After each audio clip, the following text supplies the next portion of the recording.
దేవుని రాజ్యము గురించి, ఆయన నీతిని గురించి మాత్రము లెక్క చేయట్లేదు. దేవుని రాజ్యము, ఆయన నీతి తర్వాత సంగతి.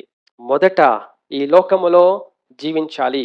మొదట ఈ లోకములో ఎలా జీవించాలి, ఏం తినాలి, ఏం త్రాగాలి, ఏం సంపాదించాలి, ఏం కూడబెట్టుకోవాలి, ఏమి కట్టుకోవాలి, ఏమి ధరించాలి, ఎలా వివాహాలు చేయాలి, ఎలా ఇండ్లు కట్టుకోవాలి, ఎలా వ్యాపారాలు చేయాలి, ఎలా లాభాలు సంపాదించాలి, ఎలా పొలం పండించాలి, ఎలా ఎక్కువగా పంట పండాలి, వేరియస్ థింగ్స్, భూ సంబంధమైన వాటి గురించి మొదట శ్రద్ధ కలిగి ఉన్నారు.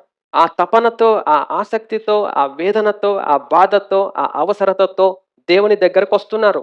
ఆ ప్రార్థనలు, వారి యొక్క కోరికలు, వారి యొక్క విజ్ఞాపనములు, వారి యొక్క ఉపవాసములు, యాచనలు అన్నీ కూడా వీటి కొరకే. క్రైస్తవులు వీటి కొరకే.